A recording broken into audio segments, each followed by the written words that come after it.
ഈശോ മിശിഹായ്ക്ക് സ്തുതിയായിരിക്കട്ടെ. ഞാൻ മാണിപ്പറമ്പിലച്ചൻ. Liturgy class 82. കുറച്ച് ദിവസങ്ങളായി നമ്മൾ കത്തോലിക്ക സഭയുടെ മതബോധനം 1094 വകുപ്പ് ചർച്ച ചെയ്തുകൊണ്ടിരിക്കുന്നു. അതിൽ സൂചക ബോധനം, ഈ കർത്താവിൻ്റെ പെസഹ ബോധനം സൂചക ബോധനമാണ് എന്ന് നമ്മൾ പല പ്രാവശ്യമായിട്ട് കണ്ടു. ഇന്ന് നമ്മളത് ഉപസംഹരിക്കുകയാണ്. ആ ഖണ്ഡികയിലെ ഖണ്ഡിക ഒന്ന് വായിക്കാം. എന്നിട്ട് അതിൻ്റെ രണ്ടാമത്തെ ഭാഗമാണ് നമ്മൾ ചർച്ച ചെയ്യുന്നത്. പഴയ നിയമം പുതിയ നിയമം എന്നീ രണ്ട് ഉടമ്പടികളുടെ ലയത്തിന്മേലാണ് കർത്താവിൻ്റെ പെസഹ ബോധനം പണിയപ്പെട്ടിരിക്കുന്നത്. സൂചന ലൂക്കാസിന്റെ സുവിശേഷം 24 അധ്യായം 13 മുതൽ 29 വരെ, ദൈവഗർഭം 14 മുതൽ 16 വരെയുള്ള വകുപ്പുകൾ. പിന്നെ സ്ലീഹന്മാരുടെയും സഭാപിതാക്കന്മാരുടെയും പെസഹ മതബോധനത്തിന് അടിത്തറയും ഇത് തന്നെ. പഴയ നിയമത്തിലെ അക്ഷരങ്ങളുടെ അടിയിൽ നിഗൂഢമായി ഒളിഞ്ഞിരിക്കുന്ന മിശിഹായുടെ രഹസ്യത്തെ മറ നീക്കി വെളിച്ചത്ത് കൊണ്ടുവരുന്നത് ഈ മതബോധനമാണ്, പെസഹ ബോധനം. ഇതിനെ സൂചക ബോധനം, ടിപ്പോളജിക്കൽ അഥവാ പ്രതിരൂപാത്മക ബോധനം എന്ന് വിളിക്കുന്നു. കാരണം ആദ്യത്തെ ഉടമ്പടിയിലെ പ്രവൃത്തികൾ, വാക്കുകൾ, പ്രതീകങ്ങൾ എന്നിവ അറിയിക്കുന്ന സൂചകങ്ങളുടെ അടിസ്ഥാനത്തിൽ ഇത് ക്രിസ്തുവിന്റെ പുതുമ വെളിപ്പെടുത്തുന്നു. ക്രിസ്തുവെന്ന ആരംഭ ബിന്ദുവിൽ നിന്ന് ആരംഭിച്ച് പുറകോട്ട് സത്യത്തിന്റെ ആത്മാവിൽ പുനരാഖ്യാനം ചെയ്യുമ്പോൾ ആ പ്രതീക സൂചനകൾ അനാവൃതമാകുന്നു. 2 കൊരിന്തോസ് 3:14-16. അങ്ങനെ മഹാപ്രളയവും നോഹയുടെ പേടകവും അതോടൊപ്പം മേഘവും ചെങ്കടൽ കുറുകെ കടക്കുന്നതും ജലസ്നാനത്തിലൂടെയുള്ള രക്ഷയുടെ മുൻകൂട്ടിയുള്ള പ്രതീക സൂചകമാണ്. 1 പെത്രോസ് 3:21. ക്രിസ്തുവിൽ നിന്നുള്ള ആധ്യാത്മിക നന്മകളെയാണ് പാറയിൽ നിന്നുള്ള വെള്ളം പ്രതിരൂപാത്മകമായി ആവിഷ്കരിക്കുന്നത്. സ്വർഗത്തിൽ നിന്നുള്ള യഥാർത്ഥ അപ്പമായി വിശുദ്ധ കുർബാനയെ മരുഭൂമിയിൽ വെച്ച് നൽകപ്പെട്ട മന്ന മുൻകൂറായി പ്രതീകവൽക്കരിക്കുന്നു. യോഹന്നാൻ 6:32, 1 കൊരിന്തോസ് 10 അധ്യായം 1 മുതൽ 6 വരെ വാക്യങ്ങൾ. ഇതാണ് ഖണ്ഡിക. നമ്മൾ ഇതിലത്തെ ഒരുപാട് കാര്യങ്ങൾ ചർച്ച ചെയ്തതാണ്. അപ്പോൾ കഴിഞ്ഞ ക്ലാസ്സുകളും എൻ്റെ മുമ്പത്തെ ക്ലാസ്സുകളൊക്കെ കണ്ടിട്ട് ഇത് കേട്ടാലാണ് നമുക്കത് കൂടുതൽ കാര്യങ്ങൾ മനസ്സിലാക്കാം. ഇപ്പം നമ്മളത് ഉപസംഹരിക്കുകയാണ്. ഏതാണ്ട് പഴയ നിയമത്തെ മൊത്തത്തില് ടിപ്പോളജി, അതായത് പ്രതീകങ്ങളുടെ സൂചനകളുടെ ശേഖരമായി വായിച്ചാൽ ക്രിസ്തുവിന്റെ പുതുമ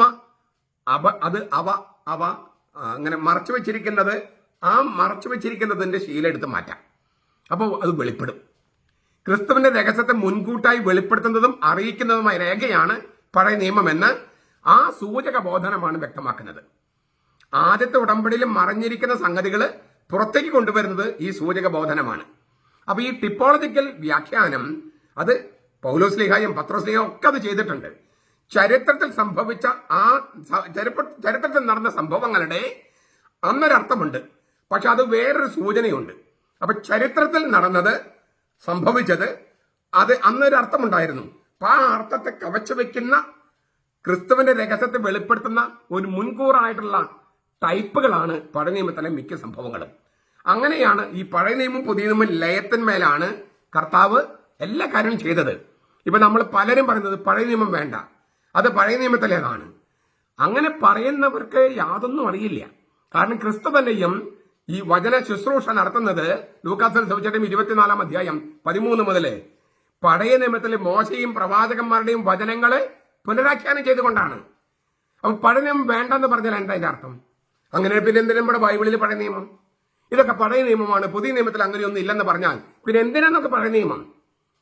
അപ്പൊ പഴയ നിയമത്തിന്റെയും പുതിയ നിയമത്തിന്റെയും ലയത്തിന്മേലാണ് കർത്താവ് ഈശോ മിശിഹായും സ്ലീഹന്മാരും വ്യാഖ്യാനം നൽകിയത്. അത് വേണ്ട എന്ന് പറയുന്നവര് മിശിഹായെയും അവരുടെ സ്ലീഹന്മാരെയും നിഷേധിക്കുകയാണ്, ക്രിസ്തു ധർമ്മത്തെ തന്നെ നിഷേധിക്കുകയാണ്. അവർക്ക് അറിവില്ലെന്ന് മാത്രമല്ല, അവർ പാപത്തിലുമാണ്. കാരണം ക്രിസ്തു നമുക്ക് നൽകിയ സംഗതികളെ അവർ നിഷേധിക്കുകയാണ്, നിരാകരിക്കുകയാണ്. എന്ന് വെച്ചാൽ പഴയ നിയമത്തെ ക്രിസ്തുവിന്റെ വെളിച്ചത്തിൽ, ക്രിസ്തുവിൽ സംഭവിച്ച കാര്യങ്ങളുടെ വെളിച്ചത്തിൽ പുനരാഖ്യാനത്തിന് വിധേയമാക്കുകയാണ് കർത്താവ് ചെയ്തത്, സ്ലീഹന്മാര് ചെയ്തത്, നമ്മൾ ചെയ്യേണ്ടത്. അപ്പോൾ ക്രിസ്തുവിൽ നിന്ന് ആരംഭിച്ച് പുറകോട്ട് വായിക്കുക, ക്രിസ്തുവിൽ നിന്ന് തുടങ്ങിയിട്ട് പുറകോട്ട് വായിക്കുക. അപ്പോഴാണ് ഈ പഴയ നിയമത്തില് സംഭവങ്ങൾ അടിയിൽ കിടക്കുന്ന പൊരുളുകൾ തിരിച്ചറിയാൻ. സംഭവം മാത്രമല്ല, അതിന് താഴെ പൊരുളുകളുണ്ട്. ആ പൊരുളുകളെ മറച്ചിട്ടിരിക്കുകയാണ്. ആ മറ നീക്കി, ആ തിരശ്ശീല നീക്കി ഈ ക്രിസ്തുവിന്റെ പുതുമ വെളിപ്പെടുന്ന തരത്തിൽ പഴയ നിയമത്തിലെ ആ പ്രതീകങ്ങളുടെ പൊരുളുകൾ തിരിച്ചറിയുന്നത് ഈ മറ നീക്കുമ്പോഴാണ്. ആ മറ നീക്കുന്നതിനെയാണ് ഈ പറയുന്നത് സൂചക ബോധനം. ഞാൻ ഈ പുറകോട്ട് വായിക്കുന്നതിനെ കുറിച്ച് ഞാൻ പറഞ്ഞല്ലോ. ഞാനൊരു 2 ഉദാഹരണങ്ങൾ പറയാം. എൻ്റെ ജീവിതത്തിൽ 2 ഉദാഹരണങ്ങൾ. ഞാൻ 15 വയസ്സുള്ളപ്പോഴാണ് മൈനസെമിനാരി ചേരുന്നത്. അപ്പൊ ഞങ്ങൾക്ക് രാവിലെ ബൈബിൾ വായനയുണ്ട്. 8 മണി മുതൽ 8:15 വരെ 15 മിനിറ്റ് ബൈബിൾ വായന. വൈകിട്ട് ആധ്യാത്മിക വായനയുണ്ട്. അതും രാത്രി 8 മുതൽ 8:15 വരെ, അത്താഴത്തിന് മുമ്പ്. ഈ 2 സമയത്തും ഞാൻ ബൈബിൾ തന്നെ വായിച്ചേ. ഈ ആധ്യാത്മിക വായനയ്ക്ക് നല്ല പുസ്തകങ്ങൾ വായിക്കാമെന്നാണ്, ബൈബിൾ വായനയ്ക്ക് ബൈബിൾ തന്നെ. അപ്പൊ ഞാൻ രാവിലെ 8 തൊട്ട് 8:15 വരെ സെമിനാരിയിൽ എല്ലാവരും ബൈബിൾ വായിക്കുകയാണ്. ഞാൻ ഉൽപ്പത്തി മുതൽ വായിക്കും. എന്നിട്ട് സ്ട്രൈക്ക് ചെയ്യുന്ന വചനം ഡയറിയിൽ കുറിക്കും. അന്ന് അത്രേ അറിയുള്ളൂ. നമുക്ക് ഇഷ്ടപ്പെട്ട ഒരു വചനം ഡയറി കുറിക്കും. വൈകിട്ട് ഞാൻ വെളിപാട് പുസ്തകത്തിൽ നിന്ന് പുറകോട്ട് വായിക്കും. രാവിലെ ഉൽപ്പത്തി മുതൽ മുന്നോട്ട്, വൈകിട്ട് വെളിപാട് മുതൽ പുറകോട്ട് വായിക്കും. അപ്പോഴും ഈ തിരുവചനങ്ങൾ നമുക്ക് സ്ട്രൈക്ക് ചെയ്യുന്ന തിരുവചനങ്ങൾ എഴുതി വയ്ക്കും. 2ാമത്തെ വർഷമായപ്പോഴേക്കും ഞാൻ ഇതുപോലെ തന്നെ വായിച്ചു. പക്ഷേ തിരുവചനങ്ങൾ എഴുതുക മാത്രമല്ല, അതേക്കുറിച്ച് എനിക്ക് കിട്ടിയ ചില അർത്ഥങ്ങൾ എഴുതി വയ്ക്കും. എനിക്ക് സെമിനാറിൽ മറ്റു വിഷയങ്ങൾക്കൊക്കെ എനിക്ക് സാധാരണ ഒരു സ്റ്റുഡന്റ്, ഒരു ആവറേജ് സ്റ്റുഡന്റിന്റെ മാർക്കാണ് കിട്ടിയിരുന്നത്. ഒരു 70 മാർക്ക് അല്ലേ, 75 മാർക്ക്. പക്ഷെ ബൈബിളിൽ എനിക്ക് 98-99 മാർക്കാണ്. സെമിനാരി തന്നെ. ഹീബ്രുവിലും ഗ്രീക്കിലും അങ്ങനെയൊക്കെ തന്നെയായിരുന്നു. അപ്പൊ തന്നെ നമുക്കൊരു അന്നറിയില്ലായിരുന്നു. പക്ഷെ ഇപ്പൊ പുറകോട്ട് വായിക്കുമ്പോൾ മനസ്സിലാക്കുകയാണ്, അന്ന് ഈ ബൈബിളിനോട്, തിരുവചനത്തോട്, ഹീബ്രുവിനോട്, ഗ്രീക്കിനോടൊക്കെ ഒരു ആഭിമുഖ്യം എന്റെ ഹൃദയത്തിന് ചാച്ചിലുണ്ടായിരുന്നു. അപ്പോൾ നമ്മൾ ഈ വെളിപാട് പുസ്തകത്തിന് പുറകോട്ട് വായിക്കുമ്പോൾ, വെളിപാട് പുസ്തകത്തിലെ അവസാനത്തെ അധ്യായം പുറകോട്ട് വായിക്കുമ്പോൾ പെട്ടെന്ന് സ്ട്രൈക്ക് ചെയ്യുന്ന ഒരു സംഗതി എന്താണ്? ഉൽപ്പത്തി പുസ്തകത്തിലെ 2ാമത്തെ അധ്യായത്തിൽ ജീവന്റെ വൃക്ഷം. 1ാമത്തെ അധ്യായം ആമുഖമാണ്. അപ്പോൾ ബൈബിളിന്റെ തുടക്കത്തിൽ ആമുഖം കഴിഞ്ഞാൽ 2ാമത്തെ അധ്യായത്തിൽ, അതായത് ബൈബിളിന്റെ തുടക്കത്തിൽ തന്നെ തിരുനടയിൽ തന്നെ എഴുതി വെച്ചിരിക്കുകയാണ് ജീവന്റെ വൃക്ഷം. വെളിപാട് പുസ്തകം അവസാനത്തെ അധ്യായം 22ാം അധ്യായം 1ഉം 2ഉം വാക്യങ്ങളിൽ ജീവന്റെ വൃക്ഷം. അപ്പൊ നോക്കൂ, ബൈബിളിന്റെ തുടക്കത്തിലും ഒടുക്കത്തിലും ജീവന്റെ വൃക്ഷം. ഇതൊരു ഇൻക്ലൂസീവ് എന്ന് പറയും, ഒരു ഗ്ലോബൽ ഇൻക്ലൂസീവോ. ബൈബിളിനെ മൊത്തം ജീവന്റെ വൃക്ഷം എന്ന 2 പ്രതീകങ്ങളുടെ നടുക്കാണ് ഈ ബൈബിൾ എഴുതപ്പെട്ടിരിക്കുന്നത്. അപ്പൊ ബൈബിൾ തന്നെ ജീവന്റെ പുസ്തകമായിട്ട് മാറുകയാണ്. സ്വർഗത്തിൽ സൂക്ഷിച്ചിരിക്കുന്ന ജീവന്റെ പുസ്തകമുണ്ട്, ഈ ബൈബിൾ തന്നെ ജീവന്റെ പുസ്തകമായിട്ട് മാറുകയാണ്. ജീവൻ വൃക്ഷത്തിന്റെ ഇടയിലായിട്ട് എഴുതപ്പെട്ടിരിക്കുന്ന ബൈബിളായിട്ട്. നമുക്കൊരു ഉൾക്കാഴ്ചയാണ് ഇങ്ങനെ വായിക്കുമ്പോൾ. ക്രിസ്തുവിന്റെ വെളിച്ചത്തിൽ നമ്മൾ പുറകോട്ട് വായിക്കുന്നു, ഈ ക്രിസ്തുവിലേക്കുള്ള സൂചനകളായിട്ട് പഴയ നിയമം വായിക്കുന്നു. ചരിത്രത്തിൽ സംഭവിച്ച അന്നൊരർത്ഥമുണ്ട്, അന്നതിനൊരു സൂചനയുണ്ട്, അന്നൊരർത്ഥമുണ്ട്. പക്ഷെ അതിനെ കവച്ചു വെച്ച് പോകുന്ന ഒരു അർത്ഥവുമുണ്ട്. ഇതാണ് ഒരു കാര്യം എനിക്ക് പറയാനുള്ളത്, അതായത് ഒരു ഉദാഹരണം പറയാനുള്ളത്. മറ്റൊരു സംഗതി എന്ന് പറയുന്നത്, ഈ പുറകോട്ട് വായിക്കാമെന്ന് ഞാൻ പറഞ്ഞല്ലോ. എൻ്റെ മാസ്റ്റേഴ്സ് വെളിപാട് പുസ്തകത്തിലാണ്. അപ്പൊ ഞാൻ എൻ്റെ ഫ്രഞ്ചുകാരനായ, ചിലർക്ക് അറിയാവുന്നത് കൊണ്ട് ഞാൻ അദ്ദേഹത്തിന്റെ പേര് പറയാണ്, ലൂസിയൻ ലെഗ്രോ. അദ്ദേഹമാണ് എൻ്റെ പ്രൊഫസർ. അപ്പോൾ എനിക്ക് അദ്ദേഹത്തെ കിട്ടണമെന്നൊരു ആഗ്രഹം ഉണ്ടായിരുന്നു. ഇന്റർനാഷണൽ പ്രൊഫസറാണ്. അദ്ദേഹത്തെ മോഡറേറ്റർ കിട്ടണം എനിക്ക് ആഗ്രഹം ഉണ്ടായിരുന്നു. അതുകൊണ്ട് ചെന്ന് ആ ആഴ്ചയിൽ തന്നെ ഞാൻ അദ്ദേഹത്തെ വിളിച്ചു. അപ്പൊ അദ്ദേഹം പറഞ്ഞു, വളരെ നേരത്തെയാണ്, ഇത്ര നേരത്തെ ഒന്നും ഒരു മോഡറേറ്റർ തിരഞ്ഞെടുക്കേണ്ട കാര്യമില്ല, എങ്കിലും ഞാൻ ഒരു അപ്പോയിന്റ്മെന്റ് തരാം ഓൺ 1 കണ്ടീഷൻ. ഒരു വ്യവസ്ഥയിൽ തനിക്ക് എന്തെങ്കിലും പുതുതായിട്ട് പറയാനുണ്ടോ? ഞാൻ അദ്ദേഹത്തിന്റെ ഒരു അപ്പോയിന്റ്മെന്റ് കിട്ടാൻ വേണ്ടി റിഫ്ലക്സ് ആയിട്ട് അങ്ങ് പറഞ്ഞു പോയി, എന്തോ പുതുമ എനിക്ക് പറയാനുണ്ട്. അത് പറഞ്ഞ് അപ്പൊ പുള്ളി പറഞ്ഞ നാളെ 8:15 വായു. പിന്നെയാണ് ഞാൻ ഓർത്തത് എന്ത് പുതുമ എനിക്ക് പറയാനുള്ളത്. അപ്പൊ ഞാൻ അന്ന് എന്ത് ചെയ്തു, വെളിപാട് പുസ്തകം മാത്രം, വെളിപാട് പുസ്തകം 1ാമത്തെ അധ്യായം തൊട്ട് 22ാം അധ്യായം വരെയും 22ാം അധ്യായം തൊട്ട് 1ാമത്തെ അധ്യായം വരെയും നിർത്താതെ ഞാൻ വായിച്ചു. അങ്ങോട്ടും ഇങ്ങോട്ടും വായിച്ചു കഴിഞ്ഞപ്പോൾ ഒരു സംഗതി സ്ട്രൈക്ക് ചെയ്തു. ഞാനതൊരു പേപ്പർ എടുത്തിട്ട് ഒരു ചിത്രം പോലെ, ഒരു ഗ്രാഫ് പോലെ വരച്ചു. പിറ്റേ ദിവസം ഞാൻ ഈ ഗ്രാഫുമായിട്ട് ഞാൻ അച്ഛൻ്റെ അടുത്ത് ചെന്നു, പ്രൊഫസറുടെ അടുത്ത്. ഞാൻ വരച്ചതിനേക്കാൾ കൂടുതലൊക്കെ അദ്ദേഹം കണ്ടു. വാസ്തവത്തിൽ ഞാൻ വരച്ചപ്പോൾ എനിക്ക് അത്ര അറിയില്ലായിരുന്നു, എന്തൊക്കെയാണ് ഞാൻ ഉദ്ദേശിക്കുന്ന കാര്യം എനിക്ക് അപ്പോഴും അറിയില്ലായിരുന്നു. എഴുതി വന്നപ്പോഴാണ് അതിന്റെ സൂചനകൾ എനിക്ക് കിട്ടിയത്. പക്ഷെ അദ്ദേഹം വലിയ പണ്ഡിതനായതുകൊണ്ട് ഞാനിങ്ങനെ അങ്ങോട്ടും ഇങ്ങോട്ടും ചില ആരമാർക്ക് ഇട്ട് വെച്ചിരിക്കുന്നതിന്റെ സൂചനകൾ എനിക്കറിയുന്നതിനേക്കാൾ കൂടുതൽ അദ്ദേഹത്തിന് അറിഞ്ഞു. ഞാൻ പറഞ്ഞു വന്നത്, ഞാൻ വെളിപാട് പുസ്തകം 1ാമത്തെ അധ്യായം തൊട്ട് 22ാം അധ്യായം വരെയും 22ാം അധ്യായം തൊട്ട് 1ാമത്തെ അധ്യായം വരെ അങ്ങോട്ടും ഇങ്ങോട്ടും വായിച്ചപ്പോൾ, അങ്ങോട്ട് വായിച്ച രീതിയിലല്ല ഇങ്ങോട്ട് വായിക്കുമ്പോൾ അർത്ഥവ്യത്യാസം വരും. നമ്മൾ പറയുന്ന വാക്കുകൾക്കെല്ലാം അർത്ഥവ്യത്യാസം വരും. ഞാൻ ക്ലാസിക്കലായിട്ട് പറയുന്ന ഒരു ഉദാഹരണം പറയാം. ഞാൻ പേരാമ്പ്ര, കോട്ടയടുത്തുള്ള പേരാമ്പ്ര പള്ളിയിൽ കൊച്ചച്ഛനായിരുന്നു. അപ്പോൾ അന്ന് ഈ അവിടുത്തെ കൈക്കാരന്മാരായിരുന്ന രണ്ടുപേരും വളരെ നല്ല കൈക്കാരന്മാരാണ്. ഒരാൾ ചെറുപ്പക്കാരനും ഒരാൾ ഇച്ചിരി മിഡിൽ ഏജ്ഡ്. അപ്പം അവരിങ്ങനെ ഈ സെമിത്തേരിയിലെ എല്ലാ കല്ലറകളും പരിശോധിക്കുകയായിരുന്നു. അങ്ങനെ പരിശോധിച്ചെല്ലാം വന്ന് ഒരു കല്ലറയുടെ മേല് പേരെഴുതിയിട്ടില്ല. അപ്പൊ അവര് വികാരിച്ചിനടുത്ത് വന്ന് പറഞ്ഞു, ഇതെന്താ ഈ കല്ലറയ്ക്ക് ആർക്കാണ് ഈ കൊടുത്തിരിക്കുന്നത് അറിയില്ല. അച്ഛന് ഓർമ്മയില്ല. അവിടെയുള്ള കാരണന്മാരൊക്കെ അവർ ചോദിച്ചു നോക്കി, ആർക്കും അത് അറിയില്ല. അപ്പൊ ഈ ഈ മിഡിൽ ഏജഡ് ആയിട്ടുള്ള ആ മനുഷ്യൻ പറഞ്ഞു, നമുക്ക് ഏതായാലും ഈ സ്ലാബ് അങ്ങ് എടുത്ത് പുറത്ത് വെക്കാം, പേരൊന്നും എഴുതിയിട്ടില്ല സ്ലാബ്. അപ്പം ആരെങ്കിലും വന്നിട്ട് ആരാണ് എന്റെ അപ്പന്റെ കല്ലറ തുറന്നതെന്ന് ചോദിച്ചു കഴിഞ്ഞാൽ നമുക്ക് അവർക്ക് കൊടുക്കാം. ഇല്ലെങ്കിൽ ഒരു കല്ലറ വെറുതെ കളയേണ്ട കാര്യമില്ലല്ലോ. അങ്ങനെ അന്ന് അവര് തന്നെ അതിന്റെ സ്ലാബൊക്കെ പെറുക്കുന്ന പൊട്ടിച്ച് അത് ആക്കി വെച്ചു. അന്ന് വൈകിട്ട് ഈ ചെറുപ്പക്കാരനാണ് പറഞ്ഞത് കേട്ടോ, ഇങ്ങനെ ഇത് തുറന്നു വെക്കാനൊക്കെ. അന്ന് വൈകിട്ട് അവര് പുഴയിൽ മീൻ പിടിക്കാൻ പോയി, പാമ്പ് കടിച്ച് ആ ചെറുപ്പക്കാരനായ കൈക്കാരൻ മരിച്ചു. അത് വലിയ സങ്കടമായിരുന്നു, ഭയങ്കര കരച്ചിലും ഒക്കെ ആയിരുന്നു. ഈ കൂട്ടുകൈക്കാരൻ പിറ്റേ ദിവസം അദ്ദേഹം ഏതാണ്ട് കുഴഞ്ഞു വീഴുന്നതല്ല, കൂട്ടുകൈക്കാരനാണ് മരിച്ചത്, ചെറുപ്പക്കാരനാണ്. അപ്പൊ അദ്ദേഹം പറഞ്ഞത്, തോമസിനെ ഇന്നലെ അറിയാമായിരുന്നു ഇന്നലെ മരിക്കുമെന്ന്. അല്ലെങ്കിൽ അവൻ പറയുമായിരുന്നോ ഈ കല്ലറ നമുക്ക് തുറന്നു വെക്കാം, ആർക്കും ആരുടേതും അല്ലെങ്കിൽ നമുക്ക് എടുക്കാമല്ലോ. നമുക്ക് എന്ന് അദ്ദേഹം തലേദിവസം പറഞ്ഞത് പള്ളിക്ക് എന്ന അർത്ഥത്തിലാണ്. പക്ഷെ അദ്ദേഹം മരിച്ച് അദ്ദേഹത്തെ അടക്കം ചെയ്തത് ആ കല്ലറയിലാണ്. ആ കല്ലറയിൽ അടക്കം ചെയ്തു കഴിഞ്ഞപ്പോൾ ആ നമുക്കെന്ന വാക്കിന് അർത്ഥം വന്നത് എനിക്കെന്നർത്ഥമായി. തലേ ദിവസം അദ്ദേഹം പറഞ്ഞു, ഇത് ആരുടേതും അല്ലെങ്കിൽ ഈ കല്ലറ ആർക്കും കൊടുത്തിട്ടില്ലെങ്കിൽ നമുക്ക് എടുക്കാമല്ലോ, നമുക്കെന്ന് പള്ളിക്ക് എടുക്കാമല്ലോ എന്നാണ് ഉദ്ദേശിച്ചത്. പക്ഷെ അദ്ദേഹം മരിച്ചു, അടക്കം ചെയ്യപ്പെട്ടത് അതേ കല്ലറയിലാണ്. അപ്പൊ പിറ്റേ ദിവസം അദ്ദേഹത്തിന്റെ കൂട്ടുകൈക്കാരൻ പറഞ്ഞത്, തോമസിന് അറിയാമായിരുന്നു തോമസ് എന്തായാലും മരിക്കുമെന്ന്, അല്ലെങ്കിൽ തോമസ് പറയുമായിരുന്നോ ഈ കല്ലറ ആരുടേതും അല്ലെങ്കിൽ എനിക്ക് എടുക്കാമെന്ന്. അദ്ദേഹത്തെ അതിലാണ് അടക്കം ചെയ്തത്. അപ്പൊ അദ്ദേഹത്തിന്റെ മരണം അദ്ദേഹത്തിന്റെ വാക്കുകൾക്ക് വേറെ അർത്ഥം കൊടുത്തു. ക്രിസ്തുവിന്റെ മരണം, ക്രിസ്തുവിന്റെ ഉത്ഥാനം, ക്രിസ്തുവിന്റെ സ്വർഗാരോഹണം, ഇതെല്ലാം ക്രിസ്തുവിന്റെ വചനങ്ങൾക്കും ക്രിസ്തുവിനെ കുറിച്ചുള്ള പഴയ നിയമ വചനങ്ങൾക്കും പുതിയ അർത്ഥം കൊടുത്തു. ഇത് തിരിച്ചറിയുന്ന വിധം എങ്ങനെയാണ്? അതിനെയാണ് ഈ സൂചക ബോധനം എന്ന് പറയുന്നത്.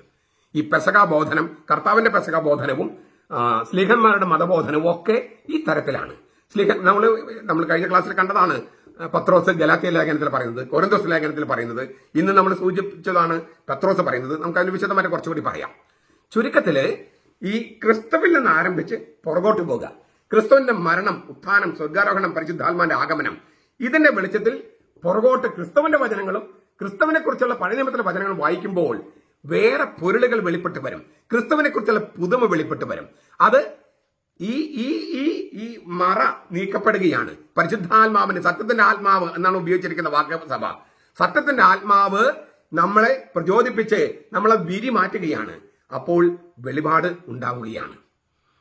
ചുരുക്കത്തില് പഴയ നിയമത്തിലെ സംഭവങ്ങളുടെ ആക്ഷരിക അർത്ഥം നിരാകരിക്കുകയല്ല, ആ ആക്ഷരിക അർത്ഥത്തിന്റെ അടിയിൽ കിടക്കുന്ന പൊരുളുകള് ചകഞ്ഞെടുക്കുകയാണ്. ചരിത്രത്തിലെ പൊരുളുണ്ടെന്ന് ഞാൻ പറഞ്ഞല്ലോ. പാറയിൽ നിന്ന് വെള്ളം വരുന്നു, അന്ന് കുടിക്കാൻ വെള്ളം വേണം. പക്ഷെ അതിന് പൗലോസ്ലീഹ പറയുന്നത് ആ പാറ ദൈവമാണ്, ദൈവം ഈശോയാണ്, അവന്റെ പാർശ്വത്തിൽ വരുന്ന വെള്ളമാണ്, അത് ജീവജലമാണ്, പരിശുദ്ധാത്മാവാണ്. വ്യത്യാസം കണ്ടോ? അന്ന് പാറയിൽ നിന്നുള്ള വെള്ളമായിരുന്നു, ഇപ്പോൾ ദൈവമെന്ന പാറയായ ഈശോയുടെ പാർശ്വം പിളർന്നുള്ള ജീവജലമാണ്. അർത്ഥവ്യത്യാസം വന്നു. ഇതാണ് പൊരുള്. അന്നൊരർത്ഥം, പാറയിൽ നിന്നുള്ള വെള്ളം കുടിക്കാൻ വെള്ളം, ഇപ്പോൾ അതിന് വേറൊരർത്ഥം. അപ്പൊ ഈ രണ്ടർത്ഥവും അവിടെ ഉണ്ട്. പക്ഷെ അത് ക്രിസ്തുവിന്റെ വെളിച്ചത്തിൽ വായിക്കുമ്പോഴാണ് അത് മനസ്സിലാകുന്നത് മാത്രം. ഇതെയാണ് ഈ പഴയ നിയമത്തിന്റെ സൂചക ബോധനം എന്നൊക്കെ പറയുന്നത്. അപ്പോൾ ഈ കത്തോലിക്ക സഭയുടെ മതബോധനത്തിൽ പറയാണ്, മഹാപ്രളയവും നോഹയുടെ പേടകവും അതോടൊപ്പം മേഘവും ചെങ്കടൽ കുറുകെ കടക്കുന്നതും ജലസ്നാനത്തിലൂടെയുള്ള രക്ഷയുടെ മുൻകൂട്ടിയുള്ള പ്രതീക സൂചകമാണ്. 1 പത്രോസ് 3:21. അത് ആ ഭാഗം ഒന്ന് വായിച്ചു നോക്കുക. 1 പത്രോസ് 3:21. ഈ സ്ലീഹന്മാര് തന്നെ സൂചക ബോധനം അടയാളങ്ങളിലും പ്രതീകങ്ങളിലൂടെയും സംസാരിച്ചിരിക്കുന്നു എന്നാണ് അവിടെ പറയുന്നത്. ഞാൻ കഴിഞ്ഞ ക്ലാസ്സിൽ അടയാളങ്ങളിലും പ്രതീകങ്ങളും പറഞ്ഞപ്പോൾ പെന്തക്കോസ്തക്കാര്, ദൈവസഭക്കാര്, യഹോവ സാക്ഷികളെ കമന്റേറ്റ് എന്തിട്ടിരിക്കുന്നത്? പ്രതീകവും വേണ്ട, അടയാളവും വേണ്ട, ആത്മാവിലും സത്യത്തിൽ ആരാധിച്ചാൽ മതി. എന്താണ് ആത്മാവെന്ന് അവർക്കറിയോ? എന്താണ് സത്യം എന്ന് അവർക്കറിയോ? ആ ആത്മാവ് നമ്മുടെ ആത്മാവാണോ? അല്ലല്ലോ, പരിശുദ്ധാത്മാവല്ലേ. സത്യം എന്ന് പറഞ്ഞാൽ ക്രിസ്തുവിന്റെ വചനമല്ലേ. അപ്പൊ ക്രിസ്തുവിന്റെ വചനത്തിലും ക്രിസ്തുവിന്റെ പരിശുദ്ധാത്മാവിലുള്ള ആരാധന അതാണ്, വിശുദ്ധ കുർബാനയല്ലാതെ. വചന ശുശ്രൂഷയും പരിശുദ്ധാത്മാവിന്റെ ആഗമനത്തോടുള്ള അനാഫ്രയും, അപ്പൊ ആത്മാവിലും സത്യത്തിലുമുള്ള ആരാധന കുർബാനയല്ലാതെ മറ്റെന്താണ്? നമ്മുടെ സത്യവും നമ്മുടെ ആത്മാവുമാണോ കർത്താവ് പറഞ്ഞത്? പരിശുദ്ധാത്മാവും അവന്റെ വചനവും അവന്റെ സത്യമല്ലേ? ഇത് തിരിച്ചറിയണമെങ്കിൽ ശ്ലീഹന്മാരെങ്ങനെ വ്യാഖ്യാനിച്ചെന്ന് മനസ്സിലാക്കണം. അവരൊന്നും വ്യാഖ്യാനം വായിക്കില്ല, ബൈബിള് മാത്രം വായിക്കൂ. വ്യാഖ്യാനമില്ലാതെ ബൈബിൾ എങ്ങനെ മനസ്സിലാകുമെന്ന് എത്യോപ്യയിലെ രാജ്ഞിയുടെ ധനകാര്യ വകുപ്പ് മന്ത്രി പറഞ്ഞ കാര്യം പോലും അവർക്ക് അറിഞ്ഞുകൂടാ. കർത്താവ് വചനം വ്യാഖ്യാനിച്ചപ്പോഴാണ് മനസ്സിലായത്. ദൈവരായത്തെക്കുറിച്ച് അവൻ 40 ദിവസം പഠിപ്പിച്ചുവെന്ന് ശ്ലീഹന്മാർ നടപടി 1-ാമത്തെ അധ്യായത്തിൽ എഴുതിയിട്ടുണ്ട്. ഈ വക കാര്യങ്ങളൊന്നും കേൾക്കാതെ ചില വചനങ്ങൾ, കത്തോലിക്ക സഭയെ ആക്രമിക്കുന്ന ചില വചനങ്ങൾ മാത്രം പഠിച്ചു പോകുകയാണ്. അല്ലെങ്കിൽ അതിങ്ങനെ പരിശീലിച്ചിരിക്കുകയാണ്. കത്തോലിക്കരെ എതിർക്കണം. ചുരുക്കത്തിൽ ഞാൻ അവരോടും നിങ്ങളോടും പറയാണ്, ഈ 1 Pത്രസ് 3:21 വായിച്ചു നോക്കുക. 20 തൊട്ട് നമുക്ക് വായിക്കാം, 19 തൊട്ട് വായിക്കാം. അവർ പണ്ട് നോഹയുടെ കാലത്ത് പെട്ടകം ഒരുക്കപ്പെട്ട സമയത്ത് ദൈവം ദീർഘക്ഷമയോടെ കാത്തിരിക്കുമ്പോൾ അനുസരിക്കാത്തവരായിരുന്നു. ആ പെട്ടകത്തിൽ ഏതാനും പേർ, എന്ന് വെച്ചാൽ 8 പേർ വെള്ളത്തിൽ കൂടി രക്ഷ പ്രാപിച്ചു. അത് ഇപ്പോൾ നമ്മെ രക്ഷിക്കുന്ന മാമോദീസയുടെ മുൻകുറിയാണ്. അത് ജഡത്തിന്റെ അഴുക്ക് കളയുന്നതായിട്ടല്ല, ദൈവത്തോട് നല്ല മനസാക്ഷിക്കായുള്ള സമ്മതമായിട്ടാണ് യേശുക്രിസ്തുവിന്റെ പുനരുത്ഥാനത്താൽ നമ്മെ രക്ഷിക്കുന്നത്. വളരെ ഗംഭീരമായിട്ടുള്ള സംഗതിയാണ് രക്ഷിക്കുന്ന മാമോദീസ. മാമോദീസയാണ് നമ്മെ രക്ഷിക്കുന്നത് കൃത്യമായി പത്രത്തിൽ രേഖപ്പെടുത്തിയിരിക്കുക. മാമോദീസയാണ് നമ്മെ രക്ഷിക്കുന്നത്. നോക്കുക, അത് ഇപ്പോൾ നമ്മെ രക്ഷിക്കുന്ന മാമോദീസയുടെ മുൻകുറിയാണ്. ആ 8 പേര് ജലപ്രളയത്തിൽ രക്ഷ പ്രാപിച്ചത്. 8ന്റെ കണക്കൊക്കെ ഞാൻ മുമ്പ് പറഞ്ഞിട്ടുണ്ട്, 8ന്റെ പ്രാധാന്യമൊക്കെ. അപ്പോൾ ഇത് നോക്കുക, രക്ഷിക്കുന്ന മാമോദീസ പാപമോചനത്തിന്റെയും നവീകരണത്തിന്റെയും അടയാളം മാത്രമല്ല മാമോദീസ. നമ്മെ സത്യമായും പുതുതായി ജനിപ്പിക്കുന്ന കൃപയാണത്. പുതുതായി ജനിപ്പിക്കുന്ന കൃപ, രക്ഷിക്കുന്ന കൃപയാണ് മാമോദീസ. യോഹന്നാൻ 3:5, തീത്തോസ് 3:5 കാണാം. എന്നിട്ട് പറയാണ്, ഈ രക്ഷിക്കുന്ന മാമോദീസ മുൻകുറിയാണ് അന്ന് ജലപ്രളയം എന്ന് പറയണേ. മുൻകുറി എന്നതിനുള്ള ഗ്രീക്ക് വാക്ക് ആന്റിറ്റിപ്പോസ് എന്നാണ്. ആന്റിറ്റിപ്പോസ് നമ്മൾ ടൈപ്പ് എന്ന് കണ്ടില്ലേ, സൂചകം, പ്രതീകം. ആന്റിറ്റിപ്പോസ് പഴയ നിയമത്തിൽ ഒരു പ്രതീകാത്മക സൂചനയോ അടയാളമോ കാണിക്കുകയും അത് പുതിയ നിയമത്തിൽ യഥാർത്ഥത്തിൽ നിവൃത്തിയാകുകയും ചെയ്യുന്നതിനെയാണ് ആന്റിറ്റിപ്പോസ് എന്ന് പറയണേ. പത്രോസ് ഉപയോഗിച്ച വാക്കാണ് ഞാൻ പറയുന്നത്, ആന്റിറ്റിപ്പോസ് എന്ന് വെച്ചാൽ മുൻകുറി, ഒരു അടയാളം. പഴയ നിയമത്തിൽ പ്രതീകാത്മക സൂചന അല്ലെങ്കിൽ പ്രതീകാത്മക അടയാളം അത് കാണിക്കുക, അത് പുതിയ നിയമത്തിൽ യഥാർത്ഥത്തിൽ നിവൃത്തിയാകുക. അതിനെയാണ് ഈ ആന്റിറ്റിപ്പോസ് എന്ന് പറയണേ. പഴയ നിയമത്തിലുള്ളത് പ്രതിരൂപമാണെങ്കിൽ പുതിയ നിയമത്തിലുള്ളതിന്റെ പൂർത്തീകരണമാണ്. ഈ പ്രതിരൂപം, അടയാളം, അതൊക്കെയാണ് നമ്മൾ കൂദാശ എന്ന് പറയണേ. റോമാലേഖനം 5:14 ആ സൂചനയുണ്ട്. ഈ മാമോദീസയിലെ വെള്ളത്തിന്റെ മുൻകുറിയായിരുന്നു പ്രളയജലം. ദുഷ്ടതയിൽ നിന്ന് ഭൂമിയെ രക്ഷിക്കുകയാണ് ഇളകി മറിയുന്ന മഹാപ്രളയം അന്ന് ചെയ്തത്. ഉൽപ്പത്തി 7:17-24 നമ്മൾ കഴിഞ്ഞ ക്ലാസ്സിൽ കണ്ടതാണ്. വിശ്വാസിയെ പാപത്തിൽ ശുദ്ധീകരിക്കുകയാണ് മാമോദീസയിലെ കൗദാശിക ജലം. നോഹയും കുടുംബവും വിശ്വാസത്തിൽ പെട്ടകം നിർമ്മിക്കുകയും ന്യായവിധിയുടെ ജലത്തിലൂടെ കടന്ന് പുതിയ ജീവിതത്തിലേക്ക് പ്രവേശിക്കുകയും ദൈവവുമായി പുതിയൊരു ഉടമ്പടിയിൽ ഏർപ്പെടുകയും ചെയ്തു. അതേക്കുറിച്ചൊക്കെ നമ്മൾ കഴിഞ്ഞ ക്ലാസ്സിൽ കണ്ടതാണ്. ഈ വില്ല് കുലയ്ക്കുന്ന ദൈവമൊക്കെ ഉടമ്പടിയുടെ അടയാളമായിട്ട്. വിശ്വാസത്തിന്റെ കൂദാശയോ മാമോദീസയോ നമുക്ക് പുതിയ ജീവൻ നൽകുകയും നമ്മെ പുതിയ ഉടമ്പടിയുടെ അംഗങ്ങളാക്കുകയും ചെയ്യുന്നു. അപ്പോ നോഹയുടെ കാലത്തെ ജലപ്രളയവും ഇല്ലേ, അന്നത്തെ ആളുകള് അവര് നടത്തിയ ഉടമ്പടി, അതെല്ലാം പുതിയ നിയമത്തില് പുതിയ അർത്ഥം കൈവരിക്കുകയാണ്. ഇതേക്കുറിച്ചൊക്കെ ഞാൻ കഴിഞ്ഞ തിങ്കളാഴ്ചത്തെ ക്ലാസ്സിൽ പറഞ്ഞിട്ടുള്ളതുകൊണ്ട് വിശദമായി പറയുന്നില്ല.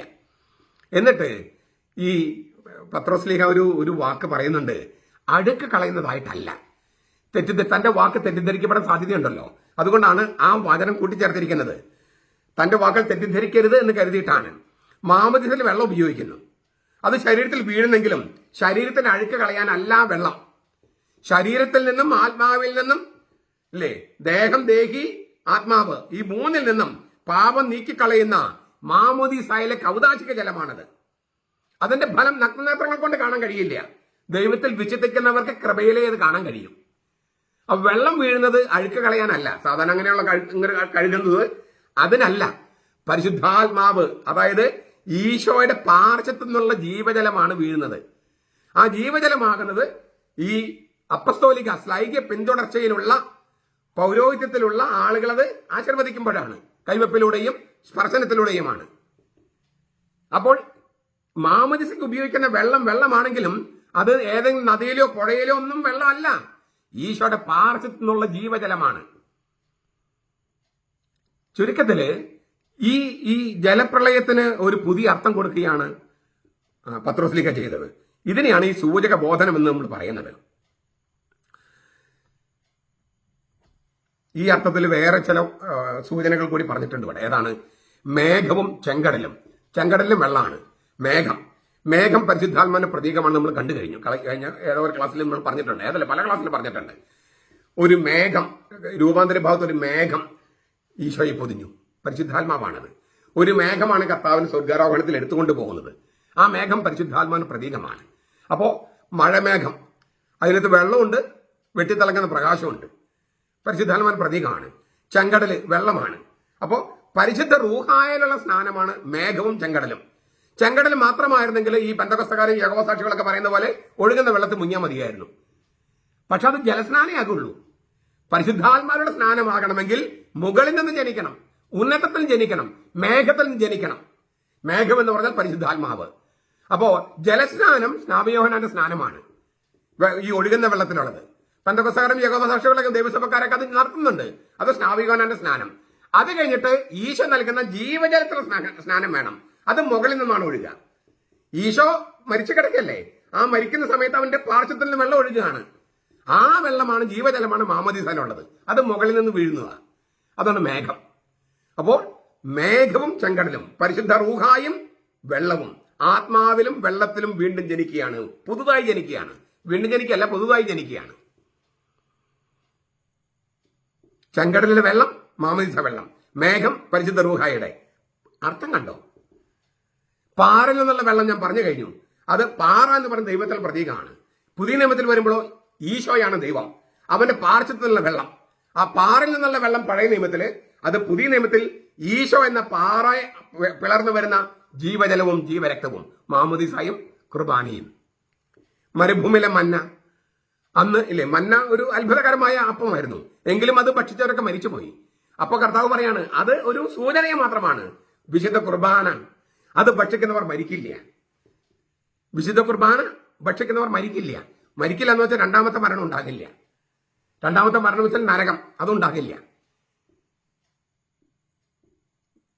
ഈ ഈശോ ദൈവമാണ് കുർബാനയിൽ നമ്മളിലേക്ക് വരുന്നത്. നമ്മൾ കുർബാനയിൽ ദൈവവും ഇല്ലേ കർത്താവുമായിട്ട് ഒന്നാകുകയാണ്. മരണത്തെ അതിജീവിച്ച ഏക വ്യക്തിയാണ് ഈശോ. മറ്റൊരു മതസ്ഥാപകനും മരിച്ചവരെന്ന് ഉയർത്തിട്ടില്ല. അങ്ങനെ മരിച്ചവരെ ഉയർപ്പിക്കപ്പെട്ട കർത്താവ് രൂപാന്തരം എന്ന ശരീരം നമുക്ക് തന്ന് നമ്മൾ മറ്റൊന്നാകുകയാണ്. അപ്പൊ നമ്മളെങ്ങനെ മരിക്കും? നമ്മൾ ശാരീരികമായി മരിക്കും. പക്ഷേ അതൊരു മരണമല്ല, അതൊരു സ്ഥലം മാറ്റമാണ്.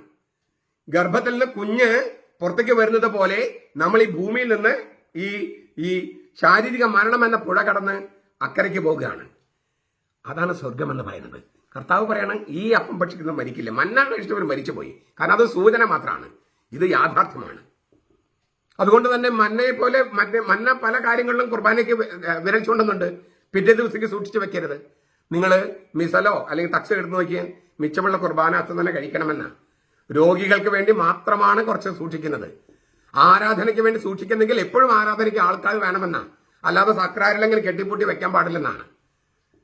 വിശുദ്ധ കുർബാന മിച്ചുള്ളത് വൈദികൻ ഭക്ഷിക്കണമെന്നാണ്. ഒരു വലിയ തിരുനാളോ അല്ലെങ്കിൽ അങ്ങനത്തെ ഉത്സവമൊക്കെ വരുമ്പോൾ ചിലപ്പോൾ കൂടുതൽ വാഴ്ത്തേണ്ടി വരും, കൂതാശ ചെയ്യേണ്ടി വരും. പക്ഷെ പിറ്റേ ദിവസം അല്ലെങ്കിൽ പിറ്റേ ദിവസം കഴിയുമ്പോൾ അത് മാറ്റണം. അങ്ങനെ വലിയ പാത്രത്തില്, എന്നും കുർബാനയുള്ള സ്ഥലത്തെങ്കിലും വലിയ പാത്രത്തില് സിബോറിയും ഇല്ലേ ക്രിസ്തോതില് അങ്ങനെ വാഴ്ത്തി വെക്കാൻ പാടില്ലെന്നാണ്. ഇതെല്ലാം ഈ ബൈബിളിന്റെ വെളിച്ചത്തിലുള്ള സംഗതികളാണ്. ഈ മന്ന എന്ന പ്രതീകത്തെയോ വിശുദ്ധ കുർബാന യാഥാർത്ഥ്യത്തെയോ ഗ്രഹിക്കാതെ കർത്താവിനെ ഉപേക്ഷിച്ചു പോയവനാണ് യൂദാസ് ഇസ്കറിയോത്ത. ഈ ജീവന്റെ അപ്പത്തെക്കുറിച്ചുള്ള പ്രഭാഷണത്തിന്റെ സമാപനത്തില് കർത്താവ് ചോദിക്കുന്നുണ്ട്, യോഹന്നാൻ 6:70-71, നിങ്ങൾ 12 പേരെ ഞാൻ തെരഞ്ഞെടുത്തില്ലേ, നിങ്ങളിൽ ഒരുവൻ പിശാചാണ്. യൂദാസിനെ പിശാചെന്ന് വിളിക്കണേ ആര്? ഈശോ മിശിഹ. സ്നേഹത്തിന്റെ അവതാരമായ ഈശോ മിശിഹ യൂദാസിനെ വിളിക്കുന്നത് പിശാചെന്നാണ്. നിങ്ങൾ 12 പേരെ ഞാൻ തെരഞ്ഞെടുത്തില്ലേ, നിങ്ങളിൽ ഒരുവൻ പിശാചാണ്.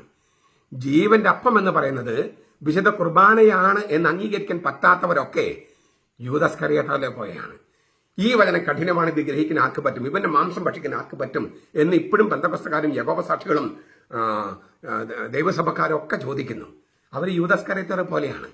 അവരെ കർത്താവ് ഇങ്ങനെ പറയുന്നുണ്ടാകും, നിങ്ങൾ 12 പേരെ ഞാൻ തെരഞ്ഞെടുത്തില്ലേ, നിങ്ങൾ ഒരുവൻ പിശാചാണ്. കർത്താവ് കുറ്റപ്പെടുത്തുകയല്ല, മാനസാന്തരപ്പെടാൻ ആവശ്യപ്പെടുകയാണ്. നിങ്ങൾ ജീവന്റെ അപ്പം കുർബാനയാണെന്ന് അംഗീകരിക്കുന്നില്ലെങ്കിൽ യൂദാസ്കറിയത്തോയെ പോലെ ഒറ്റുകാരാകും, പിശാചാകും. പ്രിയപ്പെട്ടവരെ, സ്നേഹത്തോടു കൂടിയാണ് ഞാനിത് പറയുന്നത്. നിങ്ങൾ പിശാചായി മാറാൻ ആഗ്രഹിച്ചുകൊണ്ടല്ല. പക്ഷേ ജീവന്റെ അപ്പം കുർബാനയല്ല എന്ന് പറഞ്ഞാൽ മന്ന കുർബാനയിലേക്ക് കഴിച്ചുകൊണ്ടുവെന്നും വിശുദ്ധ കുർബാന അത് യാഥാർത്ഥ്യമാക്കുന്നുവെന്നും അത് കർത്താവ് ശംശകയുടെ ശരീരവും രക്തവുമാണ് നിങ്ങൾ വിശ്വസിക്കുന്നില്ലെങ്കിൽ തീർച്ചയായിട്ടും രൂപാന്തരം എന്ന ശരീരം ഉത്ഥിതന്റെ ശരീരമാണ്. ഉത്ഥാനത്തിലൂടെ രൂപാന്തരം വന്ന ആ ആളാണ് നമ്മളിലേക്ക് വരുന്നത്. അവൻ ഉത്ഥാനം ചെയ്തില്ലായിരുന്നെങ്കിൽ കുർബാനയിലൂടെ അവന് നമ്മളിലേക്ക് വരാൻ പറ്റുമായിരുന്നില്ല. ഉത്ഥാനം ചെയ്തില്ലായിരുന്നെങ്കിൽ കുർബാന ഉണ്ടാക്കുമായിരുന്നില്ല. പക്ഷെ ഉത്ഥാനം ചെയ്തിട്ടുണ്ടെങ്കിൽ ഈ കുർബാനയുമുണ്ട്. ഇത് നിഷേധിച്ചാൽ നിങ്ങൾ യൂദാസ്കറിയത്തോയെ പോലെയാകും. അതിനാൽ മാത്രമല്ല, ഇത് വെറും പ്രതീകാത്മകമാണെന്ന് പറഞ്ഞാലും തെറ്റാകും. കാരണം പ്രതീകാത്മകാർത്ഥത്തിൽ മാംസം കൊത്തിപ്പറിക്കാൻ അർത്ഥം, പരിഹസിക്കുക, ആക്ഷേപിക്കുന്നൊക്കെയാണ് അർത്ഥം മാംസം തിന്നാന്ന് പറഞ്ഞാൽ. അതൊന്നല്ല കർത്താവ് ഉദ്ദേശിച്ചത്. കർത്താവ് ശരിക്കുള്ള അർത്ഥം തന്നെ ഉദ്ദേശിച്ചത്. പക്ഷേ പച്ചമാംസമല്ല, ഫിസിക്കൽ ബോഡിയല്ല. രൂപാന്തരം വന്ന ക്രിസ്തുവിന്റെ രൂപാന്തരം വന്ന ശരീരവും രക്തമാണ്. ക്രിസ്തുവൻ ആളെയാണ് നമ്മൾ സ്വീകരിക്കുന്നത്. അതുകൊണ്ട് തന്നെ മരണത്തിന് ഈ ജീവനെ നശിപ്പിക്കാനുള്ള കഴിവില്ല. ക്രിസ്തുവിനെ സ്വീകരിക്കുമ്പോൾ കിട്ടുന്ന ആ ദൈവിക ജീവനുണ്ടല്ലോ, ഈ ജീവശാസ്ത്രപരമായ ജീവൻ, കവച്ചു വെക്കുന്ന ആ ജീവൻ, അതിനെ ഖണ്ഡിക്കാനോ നിഷേധിക്കാനോ മരണത്തിന് കഴിയില്ല. തകർത്ത് കളയാൻ മരണത്തിന് കഴിയില്ല. മരണത്തെ കീഴടക്കിയവനാണ് നമ്മിലേക്ക് വരുന്നത്. ഈ അർത്ഥങ്ങളൊക്കെ നമുക്ക് കിട്ടുന്നത് അപ്പോൾ പഴയ നിയമവും പുതിയ നിയമവും തമ്മിലുള്ള ഈ ലയത്തിലാണ്. ഈ ലയം മറക്കരുത്. പഴയ നിയമത്തെ നിഷേധിക്കരുത്. പഴയ നിയമത്തെ നിഷേധിച്ചാൽ ക്രിസ്തുവിനെ നമുക്ക് മനസ്സിലാകില്ല. ക്രിസ്തുവിനെ നിഷേധിച്ചാൽ പഴയ നിയമവും മനസ്സിലാകില്ല. ഈ ക്രിസ്തുവിനെ നിഷേധിച്ചുകൊണ്ട് ചില വചനങ്ങൾ ആൾക്കാർ പറയും പഴയ നിയമത്തിലെ വിഗ്രഹങ്ങൾ ഉണ്ടാക്കരുത്. അത് പഴയ നിയമത്തിൽ പറഞ്ഞിട്ടുണ്ട്. പക്ഷെ അത് പറഞ്ഞിട്ട് 5-ാമത്തെ അധ്യായം കഴിയുമ്പോൾ വിഗ്രഹങ്ങൾ ഉണ്ടാക്കാനും പറയുന്നുണ്ട്. കെരൂബുകൾ ഉണ്ടാക്കാൻ പറയുന്നുണ്ട്. ഈ ഉടമ്പടിയുടെ പേടകം ഉണ്ടാക്കാൻ പറയുന്നുണ്ട്. ഉടമ്പടിയുടെ പേടകത്തിൽ 3 കമ്പാർട്ട്മെന്റ് വേണമെന്ന്. ഒന്നിൽ മന്ന, മറ്റൊന്ന് അഹറോന്റെ തളിർത്ത വടി, പിന്നെ 2 കല്ല്, 10 കൽപ്പനയിൽ കല്ല്. ഇതൊക്കെ വിഗ്രഹം എന്ന് പറഞ്ഞാൽ ശരിയാവുമോ? അഹറോന്റെ തളിർത്ത വടിക്ക് പകരമാണ് നമുക്ക് ഈ കുരിശുള്ളത്, പ്രത്യേകിച്ച് മാർത്തോമസ് ലീവയൊക്കെ ഉള്ളത്. ജീവവൃക്ഷമാണ്. ഈ 2 കല്ലുകൾക്ക് പകരമാണ് ബൈബിള്, മന്നയ്ക്ക് പകരമാണ് വിശുദ്ധ കുർബാന. അപ്പൊ പഴയ നിയമം മനസ്സിലാക്കിയില്ലെങ്കിൽ പുതിയ നിയമം എങ്ങനെ മനസ്സിലാകും? വിഗ്രഹങ്ങൾ ഉണ്ടാക്കരുതെന്ന് പറഞ്ഞ അതേ കർത്താവ് തന്നെയാണ് വിഗ്രഹങ്ങൾ ഉണ്ടാക്കാനും ഇതൊക്കെ ഉണ്ടാക്കാനും പറഞ്ഞത്.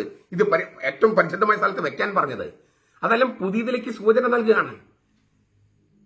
പുതിയതിലോ ദൈവം തന്നെ മനുഷ്യനായി വന്നു, അവനെ കണ്ടു, അവനെ സ്പർശിച്ചു. ദൈവം മനുഷ്യനായി ഭൂമിയിൽ വസിച്ചു. അപ്പൊ അവന്റെ രൂപം ഉണ്ടാക്കിക്കൂടെ? അവനെ ഓർമ്മപ്പെടുത്തുന്ന സംഗതിയിൽ ഉണ്ടാക്കിക്കൂടെ? ദൈവമല്ലാത്തതന്നെ ദൈവമായിട്ട് ആരാധിക്കുന്നതല്ലേ വിഗ്രഹാരാധന? കത്തോലിക്കർ അങ്ങനെ ചെയ്യുന്നുണ്ടോ? ഏതെങ്കിലും കത്തോലിക്കൻ ചെയ്യുന്നുണ്ടോ? തൊട്ടുമുത്തുന്നതും കുമ്പിടുന്നതുമാണോ ആരാധന? അല്ലല്ലോ.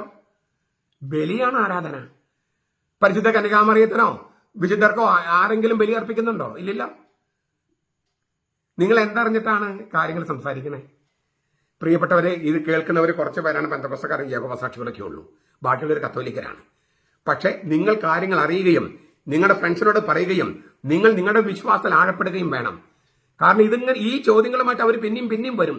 അപ്പൊ നമുക്ക് കാര്യങ്ങൾ അറിഞ്ഞിട്ട് അവരോട് തിരിച്ച് പത്രോസ്ലീഹ തന്നെ പറയുന്നുണ്ട്, നിങ്ങളുടെ വിശ്വാസത്തെ ചോദ്യം ചെയ്യുന്നവർക്ക് കൊടുക്കാൻ മറുപടി നിങ്ങളുടെ കയ്യിൽ ഉണ്ടായിരിക്കട്ടെ. നിങ്ങളുടെ കയ്യിൽ മറുപടി വേണം.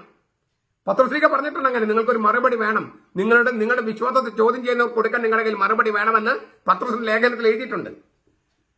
നമുക്കതുണ്ടാകട്ടെ. അതിനുവേണ്ടിയാണ് നമ്മൾ ഈ 2033 എന്ന മഹാജൂബിലി ഒരുക്കമായിട്ടുള്ള നമ്മുടെ നവവത്സര ധ്യാനത്തിന്റെ ഭാഗമാണിത്, ഈ ലിറ്റർജി സ്റ്റഡി.